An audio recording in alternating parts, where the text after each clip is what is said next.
Is the good news for America in terms of consumer spending coming on the heels of bad news for fiscal responsibility? And this is sort of one of the angsts underpinning some of the longer-term yields and how much they've risen. Joining us to help parse through exactly this question, David Malpass, former president of the World Bank, here with us in New York. David, to that question, how much are the buoyant retail sales, the resilience of the economy being financed by a increasingly fiscally irresponsible government, not just in the U.S., but globally?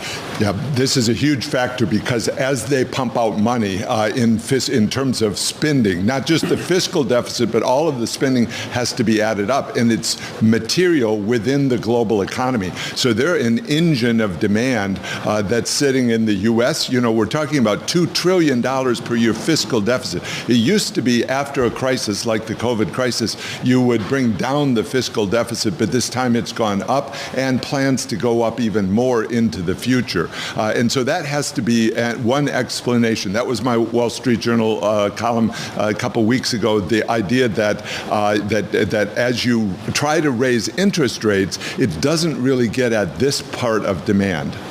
There's also a question about how much of some sort of united effort there can be by global developed markets, by governments that are not on the same page anymore in the same kind of way. How much is there sort of a go it alone, keep borrowing until you can't anymore feeling that wasn't there, say, 10 years ago?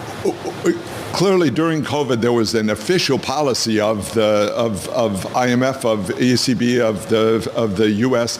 To spend as much as possible, and a lot of the developing countries did that. They borrowed at floating rates. So now there is the need for adjustment. There was talk on your previous segment of whether 5% interest rates is sustainable. I find that I'm really skeptical of that because if you think of the whole concept of finance, it's based on a return on investment.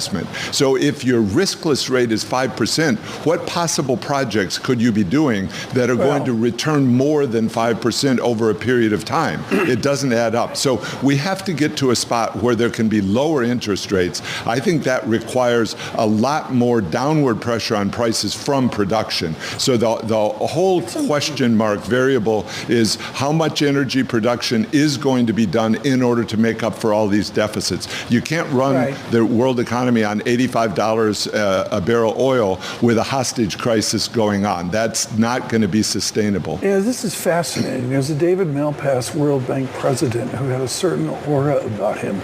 We've got sitting here the Bear Stearns David Malpass. We're talking here an immediacy and it changes as you come out of the World Bank into the private sector.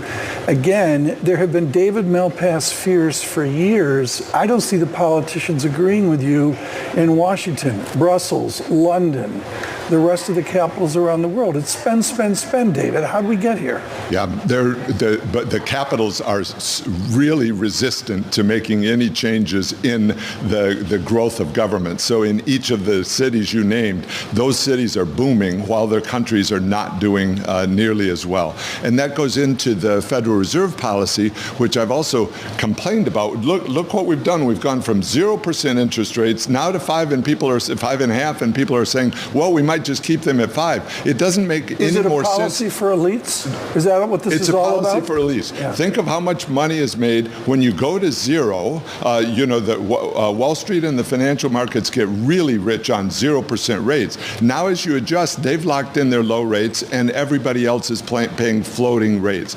So it doesn't make any more sense to talk about high for long, interest rates for long, than it was for low for long. Why did we go year after year with economists saying low for long is great for the world? It wasn't. It allocated capital to narrow segments. I'll take your point on that, but this is critical now. You were discussing, as you have for a generation, David Malpass, the idea that this is a policy for elites.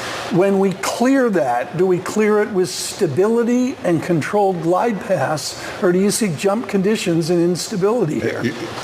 That's yet to be seen, and it depends then on where it settles out. So if oil prices stay at 85, I think that ends up forcing the Fed to keep the rates long. The wealthy are able to adjust to that, and they preserve their capital. If you could get oil prices down, it would be an effective response response to Russia, to Iran, to the power that's growing outside the United States. So that becomes a critical issue, just like it was, I hate to think back in history, but in the Reagan administration in 80, 81, 82, the critical turning point was oil was plunging as markets resolved, and then you got a favorable recovery. Right now, we seem to be further and further away from the reality that you're putting forth as the likelihood for some sort of easy resolution to what we're dealing with right now.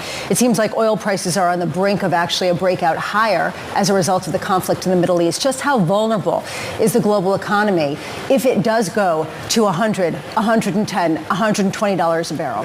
It's a dangerous world, and one problem here is the U.S. won't be the one that feels the brunt of it. So you see the resilience. The fiscal deficit can keep going on. You know, they're planning to do it for another 10 years. And so the U.S. keeps going, draining capital from the rest of the world. And then you see these these wars breaking out in one country after another. And China and Russia both know exactly how to put a wedge into that problem. I got to slip this in. Joyce Chang of J.P. Morgan was lights out at the panel on the bond worries to EM. How fragile is EM debt and EM currency stability right now? Really fragile. And so you see currencies in Nigeria and in Egypt and in other countries under pressure. Of course, Argentina having its currency dive. And so then it becomes really important. Do central banks realize that currency stability has to be their guidepost for recovery? That was the learning experience, I think, from the Asia crisis in 1998. The currencies were crashing, the countries were doing terribly, and then one by one, countries stabilized after that. Eric Martin wants to know, our great IMF World Bank reporter, are you going to show up at the spring meetings, David? I'm really focused on global benefits for people around the world, so I'll do whatever I can to help. Good. That's it. Malpass, an invitation to the spring meetings. Thank you so much. The former president of the World Bank, and just wonderful for decades at Bear Stearns as well.